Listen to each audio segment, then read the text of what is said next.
Complete হয়েছে, run সংখ্যা স্কোরবোর্ডে 39-39। প্রথম সারির 4 ব্যাটার ডাগ আউটে ফেরত গেছে। এখান থেকে টাইমিংটা হয়নি, আউটসাইড এজ, তবে দ্রুত সিঙ্গেল। রানিং বিটুইন দ্য উইকেটটা ভালো, সৌরভ হালদার বলের কাছে গিয়েছিলেন দ্রুত, তবে শেষ পর্যন্ত রান সংযোগ হবে।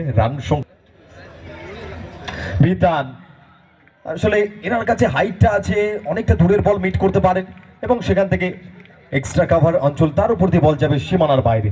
বল দর্শক গ্যালারিতে গিয়ে আসতে পড়বে এবং সেখান থেকে টেক ড্যাডি ওভার বাউন্ডারি।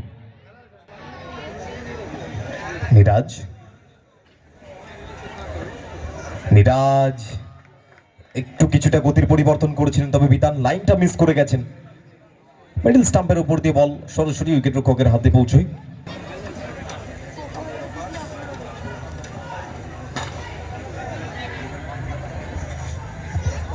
আচ্ছা, অবশ্যই নেক্সট ম্যাচের জন্য টসটা কমপ্লিট করে নেবো আমরা। টসে জয়েন করবেন দুই টিম ক্যাপ্টেন, বিবেকানন্দ ব্যায়াম সমিতি এবং কালনা রকার্স। টিম ক্যাপ্টেন আমাদের টস জোনে চলে আসবেন, আমরা টসটা কমপ্লিট করে নেব। বিবেকানন্দ ব্যায়াম সমিতি এবং ইনসাইড আউট,